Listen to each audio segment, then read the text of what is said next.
l'actualité. Alexandre Morin-Villouellette aux nouvelles. La rentrée des cégeps approche et on s'aperçoit que la surpopulation étudiante, c'est loin d'être réglée. Effectivement, là, on se rend bien compte que pour une troisième année consécutive, on a un nombre record d'étudiants là, qui arrivent dans les cégeps. On va franchir le cap là des 223 000 étudiants en 2034, même selon les estimations de Marie Montpetit, qui est rendue présidente de la Fédération des cégeps. Une augmentation de 31%, donc d'ici 2035.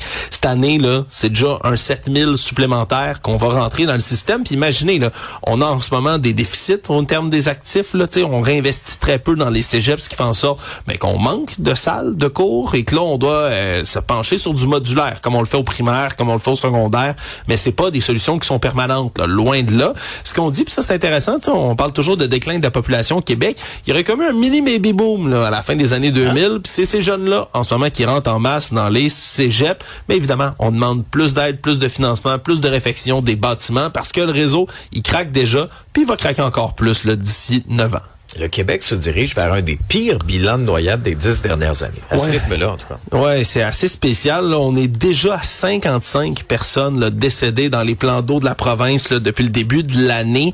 Évidemment, là, un des pires bilans des 10 dernières années. Le total là, le plus sombre, là, on était en 2020 à 117 morts. Là, dans l'année 2020, là, on a dépassé la centaine avec 2 autres décès qui se sont ajoutés. Il y a un jeune étudiant qui est mort dans la piscine commune d'un complexe résidentiel ici à Montréal. Il y a un quinquagénaire à Drummondville également qui a trouvé la mort là dans une piscine. On a donc toutes sortes de décès qui s'ajoutent. C'est pas fini. Il va faire encore chaud. Puis on le sait, nos automnes sont aussi avec de belles températures. Là, c'est encore il y a un petit moment où on peut étirer la baignade, là, que ce soit rivière, lac, piscine.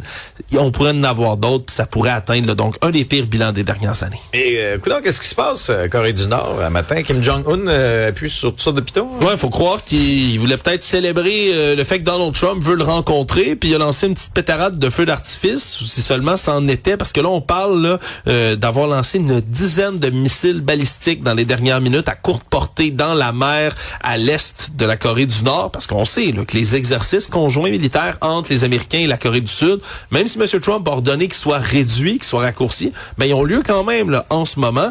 Donc, comme la Corée du Nord prend ça un peu comme un affront, on peut imaginer que de leur côté, eux aussi veulent faire une bavure, lancent toutes sortes de missiles balistiques courte portée là, pour faire des soi-disant tests, entre guillemets, mais clairement, là, c'est un message qu'on veut envoyer. Scène culturelle, Isabelle, qu'est-ce qui se passe avec Charlotte Cardin? Elle est blessée aux cordes vocales? Je trouve ça inquiétant parce que ça fait quand même quelques dates de concerts qu'elle annule. On sait qu'elle a une grande tournée en France présentement.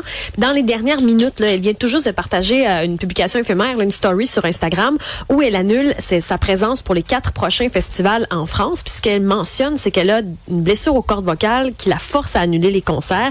Elle dit, ça ne guérit pas assez vite pour me permettre de reprendre les concerts cet été.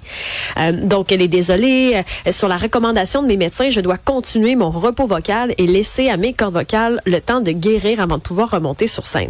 Ça avait déjà été mentionné dans les dernières semaines, cette inquiétude d'annuler des concerts. On sait, je sais pas ce qu'elle a, mais parfois ça peut prendre un certain temps. Est-ce que c'est des nodules? Est-ce qu'il y a autre chose? J'espère sincèrement que ça va bien aller pour elle parce que après, là c'est l'été, c'est la grosse période. Après, est-ce que on peut en sortir indemne? C'est pas la première là, avoir des problèmes de cordes vocales. C'est causé par quoi aussi? En tout cas, je lui souhaite un prompt rétablissement, mais c'est sûr que quand vient le temps d'annuler autant de concerts, c'est pas de gaieté de cœur. Je veux dire, il y a de l'argent impliqué là-dedans, c'est beaucoup de monde qui travaille autour, puis même pour elle, là, je veux dire, de devoir annoncer ça, c'est pas jojo. Donc, j'espère sincèrement qu'elle va bien. Elle a eu de grosses années aussi. Là, elle était partout. Je veux dire, son ascension en France, elle est fulgurante. Là, au Québec, ça fonctionnait déjà bien. On la voit partout. Elle a plusieurs projets. J'espère que c'est pas de l'épuisement. Bref, on peut spéculer sur ce qu'elle a, mais j'espère qu'elle pourra se récupérer rapidement. Heureusement, je me dis, si elle prend une pause, ça veut dire qu'elle prend ça au sérieux.